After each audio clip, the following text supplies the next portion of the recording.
Welcome और स्वागत है आप लोगों का एक ट्रू क्राइम वीडियो में। On the night of 8 November 2010 Jennifer pan और उसके दोनों ही पेरेंट्स घर में थे, पर तभी अचानक से ही उनके घर में 3 अननोन आदमी घुस आए और उन सब के हाथ में गन्स भी थे और उन 3 अननोन आदमियों ने जेनिफर के दोनों ही पेरेंट्स को गोली मार दी। पर उस दिन जो ट्विस्ट था वो ये था कि उन शूटर्स ने जेनिफर को कुछ भी नहीं किया और इसके पीछे का कारण बस इतना था कि इन शूटर्स को जेनिफर ने ही भेजा था। तो अब सवाल ये आता है कि जेनिफर को आखिरकार ऐसी क्या मजबूरी आ गई कि उसे अपने ही पेरेंट्स को मारना पड़ा। So this is the story of Jennifer pan.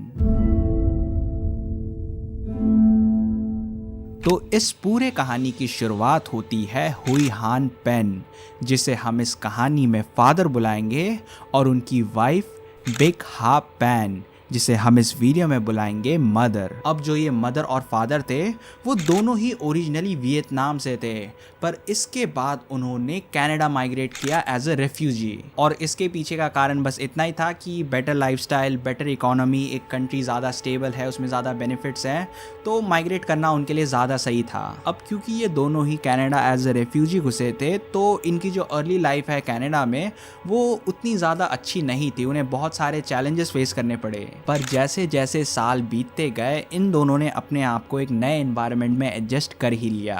And on June 17, 1986 उन्होंने अपनी बेटी जेनिफर पैन को जन्म दिया। और अपनी बेटी को पाने के बाद दोनों ही पेरेंट्स काफ़ी ज़्यादा खुश थे और उन्हें अपने बेटी से काफ़ी हाई एक्सपेक्टेशंस थी। अब तकरीबन 25 साल कनाडा में काम करने के बाद जो ये फैमिली की फाइनेंशियल कंडीशन थी वो धीरे धीरे स्टेबल हो रही थी और धीरे धीरे इम्प्रूव भी हो रही थी। और इतने साल मेहनत करने के बाद जो ये फैमिली है वो फाइनली अपना खुद का घर खरीद पाई मार्कम में, और इस घर की एस्टिमेटेड वैल्यू थी तकरीबन $500,000। अब आप में से काफ़ी सारे लोग ये सोच सकते हो कि यार मैं इस फैमिली की बैक स्टोरी में इतना ज़्यादा ध्यान क्यों दे रहा हूँ, और इसके पीछे का बस एक सिंपल कारण है क्योंकि मदर और फादर दोनों ने जैसी ज़िंदगी देखी थी इसी के बेसिस में उन्होंने जेनिफर को बचपन से ही ट्रीट किया। दोनों ही जो पेरेंट्स थे वो इतने ज़्यादा क्वालिफाइड नहीं थे, उनमें इतनी अच्छी स्किल्स नहीं थी जो मार्केट को चाहिए थी, तो इसीलिए जो उनकी अर्ली लाइफ थी उसमें दोनों ही पेरेंट्स मतलब मदर और फादर दोनों को ही काफ़ी ज़्यादा स्ट्रगल करना पड़ा फाइनेंशियली। ऑल्दो बीतते सालों के साथ उनकी जो कंडीशन है वो काफ़ी ज़्यादा सही हो चुकी थी, पर उन्हें इतना पता था कि यार अगर तुम ज़्यादा क्वालिफाइड नहीं हो तो तुम्हारी डिमांड मार्केट में काफ़ी ज़्यादा कम होती है और तुम्हें भी स्ट्रगल करना पड़ेगा। तो इसीलिए ही वो दोनों जेनिफर की पढ़ाई को लेकर काफ़ी ज़्यादा सीरियस थे।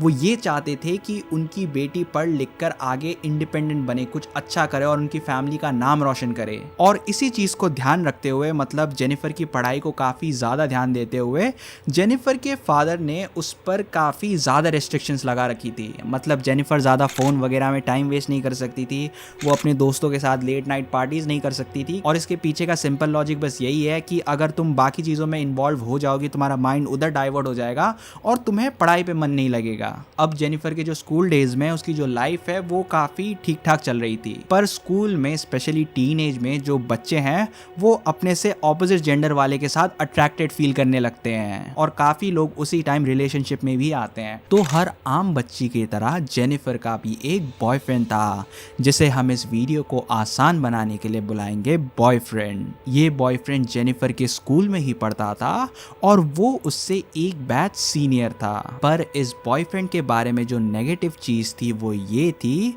कि वो हरी पत्तियों का सप्लायर था। अब तुम लोग तो समझ ही चुके होगे कि मेरे हरी पत्तियों के सप्लायर से क्या मतलब था। अब आई डोंट नो दुनिया ऐसे किस नज़र से देखेगी, पर अपने बॉयफ्रेंड के इस काम के बारे में जानते हुए भी जो जेनिफर है वो उससे अंधा प्यार करती थी, बेहद अंधा प्यार करती थी। अब ये टर्म अंधा प्यार याद रखना क्योंकि आगे चल के चीज़ें इसी से खराब होने वाली है।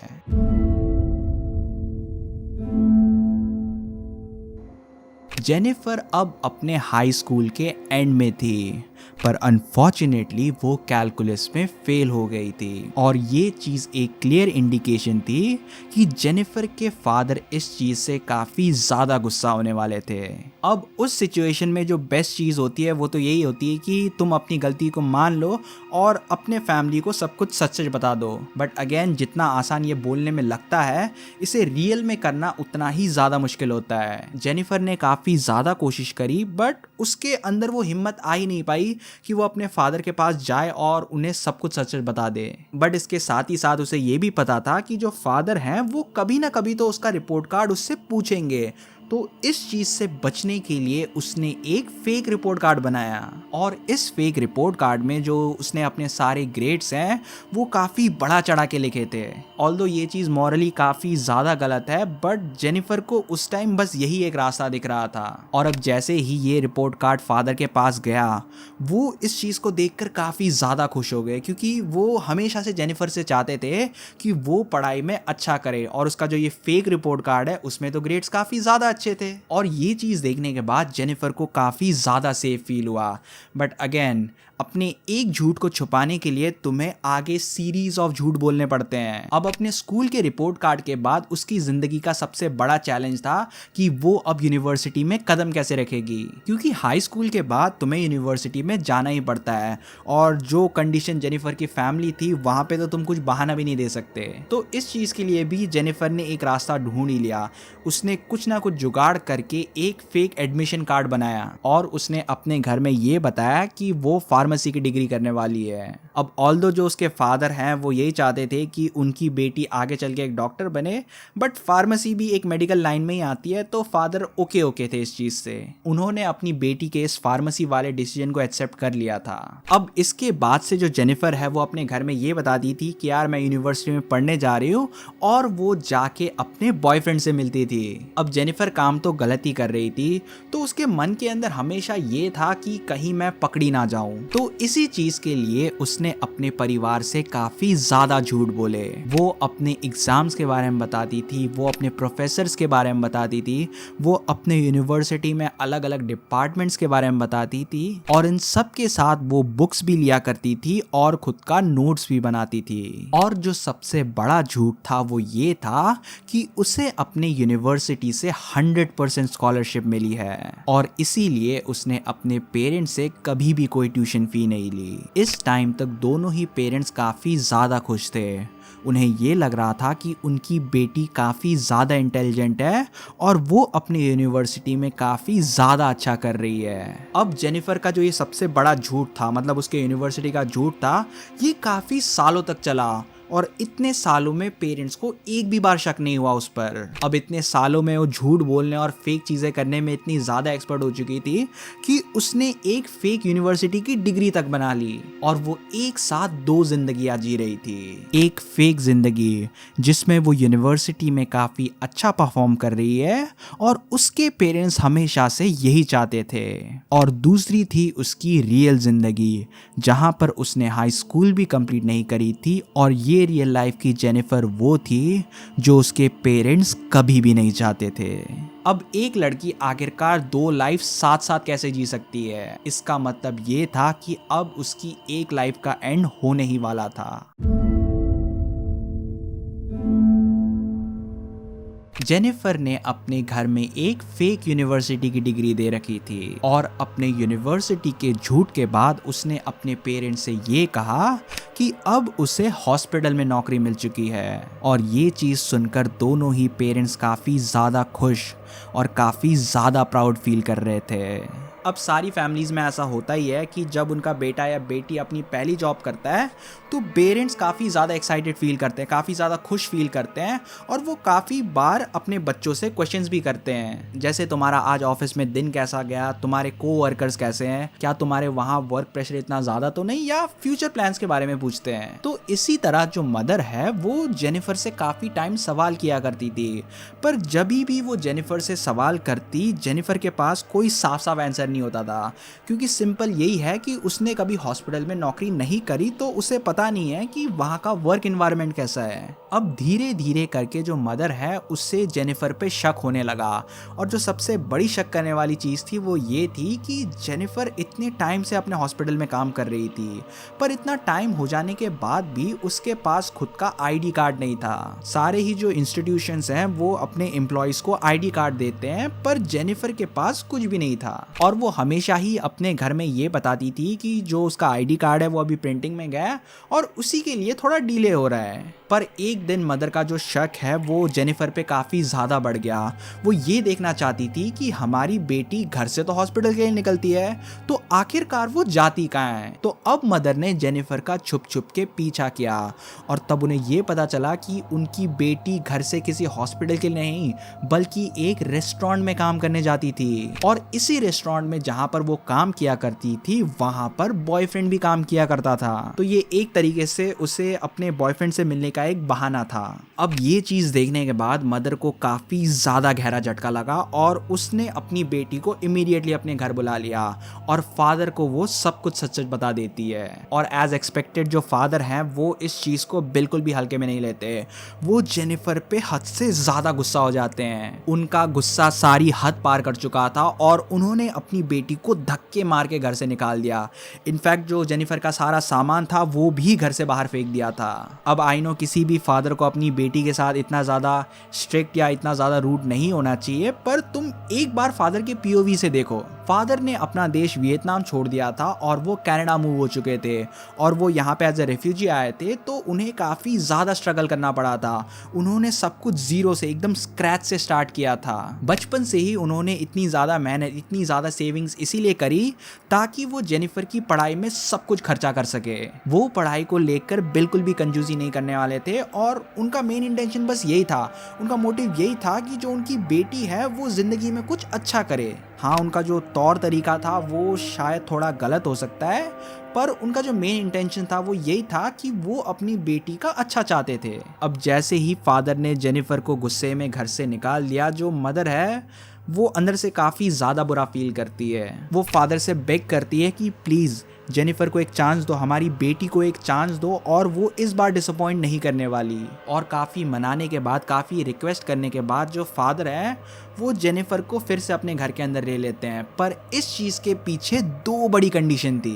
पहला कंडीशन ये था कि उसे अपनी हाई स्कूल दोबारा कंप्लीट करनी पड़ेगी, और दूसरा कंडीशन ये था कि वो बॉयफ्रेंड से नहीं मिल सकती थी। इनफैक्ट वो तो बॉयफ्रेंड से बात भी नहीं कर सकती थी, इतने ज़्यादा स्ट्रिक्ट थे फादर। और अब क्योंकि जेनिफर के पास और कोई दूसरा रास्ता नहीं था, तो उसे अपने फादर की इन दोनों ही कंडीशंस को मानना ही पड़ता है, जिसके बाद फादर उसे वापस घर में ले लेते हैं। जेनिफर को अपने फादर से काफ़ी ज़्यादा डर था, वो दोबारा होमलेस नहीं होना चाहती थी, इसीलिए शुरुआत में तो वो मेहनत करती है, पर जैसे जैसे समय बीतता गया वो अपने बॉयफ्रेंड से दोबारा बात करने लगती है।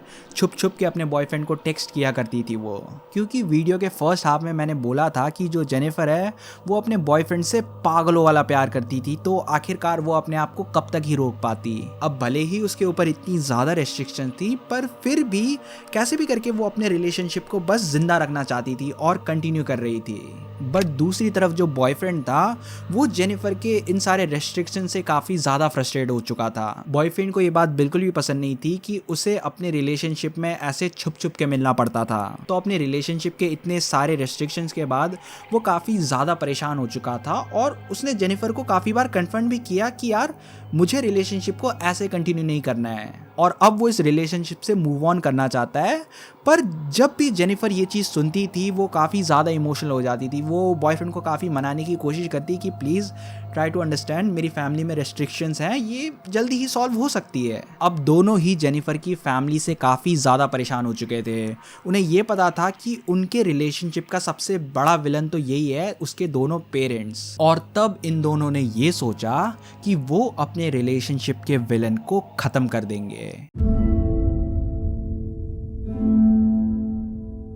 फादर की एक बहुत स्ट्रिक्ट पॉलिसी थी, और वो ये थी कि जब तक वो जिंदा है जेनिफर अपने बॉयफ्रेंड से नहीं मिल पाती। और फादर इस पॉलिसी को लेकर काफ़ी ज़्यादा सीरियस थे, और इस टाइम तक जेनिफर को भी ये पता था कि वो अपने फैमिली को दोबारा झूठ नहीं बोल सकती थी।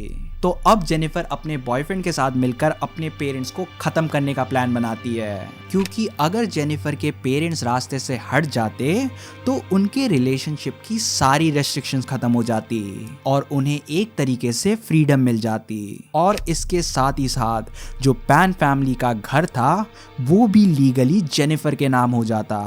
तो इस काम के लिए जेनिफर ने 3 हिटमैन को हायर किया। अब क्योंकि जो बॉयफ्रेंड है वो हरी पत्तियों का सप्लायर था, तो वो ऐसे लोगों को जानता था जो ऐसे गलत काम करते हैं, और उसी ने ही जेनिफर को इन 3 हिटमैन से इंट्रोड्यूस कराया।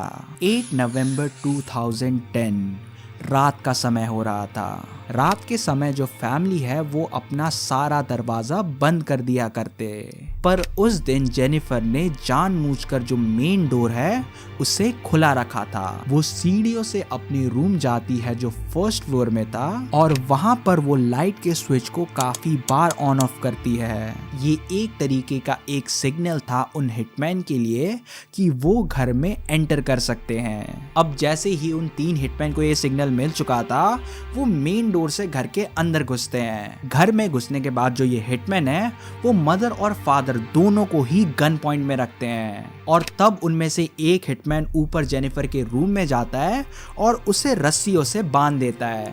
डरने की कोई बात नहीं है, वो लोग जेनिफर को कुछ नहीं करते, ये जेनिफर का ही प्लान था। और तब जेनिफर स्टार्ट करती है अपना ड्रामा। वो अपना फोन निकालती है और पुलिस को हेल्प के लिए बोलती है।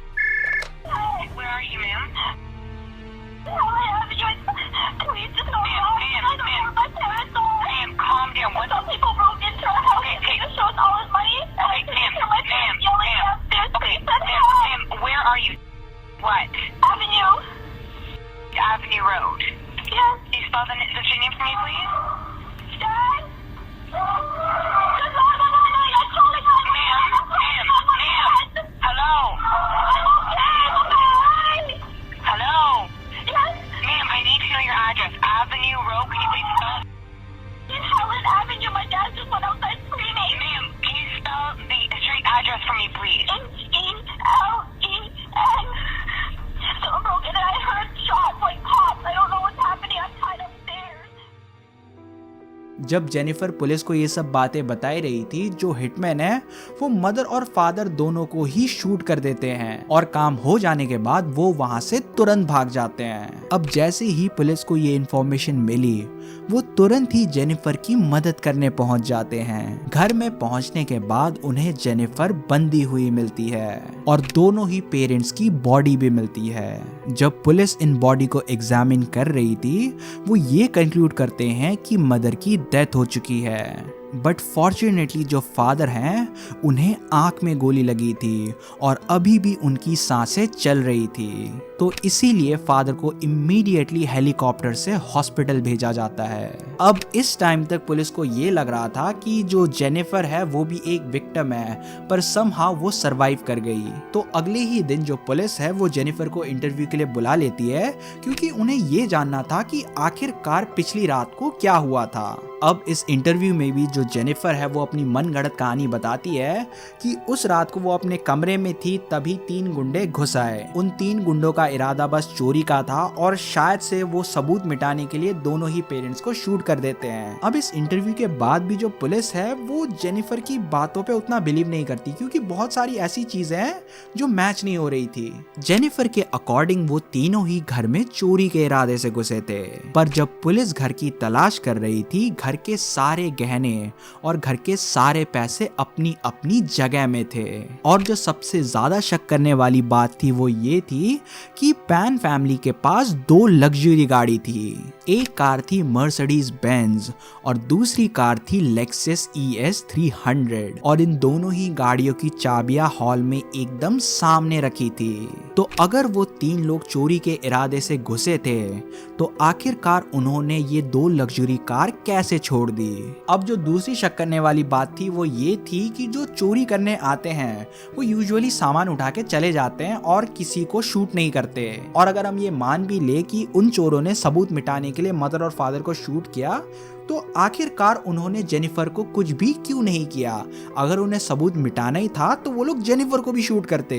पुलिस को बाहर से एक सीसीटीवी फुटेज भी मिलती है जहां पर ये साफ साफ दिख रहा था कि वो तीनों ही हिटमैन घर के मेन दरवाजे से अंदर घुसे थे, जिसका मतलब ये था कि घर का जो मेन डोर है वो जानबूझ के खुला रखा गया था। और सबसे अनबिलीवेबल बात ये थी कि जेनिफर के अकॉर्डिंग उसके हाथ बंधे हुए थे, तो अगर उसके हाथ बंधे हुए थे तो उसने आखिरकार पुलिस को फोन कैसे लगाया? पुलिस को शक इतना ज्यादा हुआ कि उन्होंने जेनिफर को दोबारा से इंटरव्यू के लिए बुला लिया और उससे ये कहा कि हमें प्रैक्टिकली डेमोन्स्ट्रेट करके दिखाओ कि आखिरकार तुम्हारे हाथ बंधे होने के बाद भी तुमने फोन कैसे लगाया। अब ऑल्दो जो जेनिफर है वो इस चीज को डेमोन्स्ट्रेट करने के लिए काफी ज्यादा हिचकिचा रही थी, काफी ज्यादा स्ट्रगल कर रही थी, बट एट द एंड वो डेमोन्स्ट्रेट करके दिखाई देती है। पर फिर भी जो उसका डेमोन्स्ट्रेशन था वो प्रैक्टिकली बहुत ज्यादा मुश्किल होता, तो पुलिस इस चीज को उतना बिलीव भी नहीं कर सकती थी। पुलिस का जो प्राइम सस्पेक्ट है वो जेनिफर ही थी, तो वो जेनिफर की हिस्ट्री को पता लगाते हैं और तब उन्हें पता चलता है बॉयफ्रेंड के बारे में। तो वो लोग बॉयफ्रेंड को भी इंटरव्यू के लिए उठा लेते हैं और उससे भी पूछताछ होती है।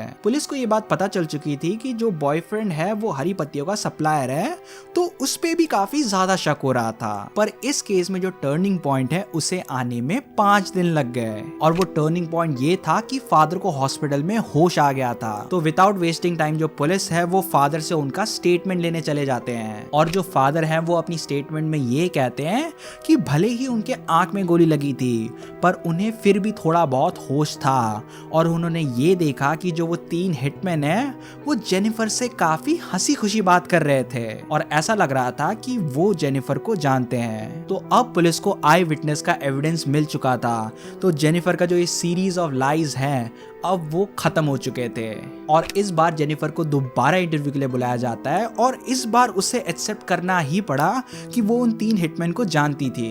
पर फिर भी जो जेनिफर है वो हार मानने के लिए बिल्कुल भी तैयार नहीं थी। वो पुलिस से ये कहती है कि वो उन 3 हिटमैन को जानती थी, पर उस दिन जो हिटमैन है वो वहां पे पेरेंट्स को मारने के लिए नहीं बल्कि जेनिफर को मारने के लिए आए थे, और इसके पीछे का कारण जेनिफर ने ये बताया कि वो अपनी जिंदगी से काफी ज्यादा परेशान हो चुकी थी, इसीलिए वो अपनी जिंदगी खत्म करना चाहती थी। पर उस समय उन हिटमैन और जेनिफर के बीच पैसों की कुछ अनबन हुई, जिसके बाद गुस्से में आकर उन हिटमैन ने जेनिफर के दोनों ही पेरेंट्स को खत्म कर दिया। जेनिफर इतने सालों से झूठ बोल रही थी और उसे ऐसा लगने लगा था कि लोग उसकी झूठ को मान लेंगे, पर अब उसके बचने के कोई रास्ते नहीं थे। वो अपने दिमाग को जितना भी यूज करे, जितनी भी इमेजिनरी स्टोरीज बचा ले, उसको सजा मिलने ही वाली थी। अब और भी फर्दर इन्वेस्टिगेशन होती है और पुलिस को एक फोन मिलता है जिसके थ्रू जो जेनिफर है वो उन 3 हिटमैन से कांटेक्ट करती थी, और उस फोन में पुलिस को ये साफ साफ एविडेंस मिलता है कि जो जेनिफर है वो उन 3 हिटमैन से यही कहती है कि उसके पेरेंट्स को खत्म करना है। जेनिफर का मेन टारगेट उसके पेरेंट्स ही थे। तो इमीडिएटली ही जो पुलिस है वो जेनिफर, उसके बॉयफ्रेंड और वो जो 3 हिटमैन थे उन सबको अरेस्ट कर लेती है, और उन सबको लाइफ इम्प्रिजनमेंट की सजा मिल जाती है for first degree murder of Bich Ha Pan and attempted murder of Huei Hann pan.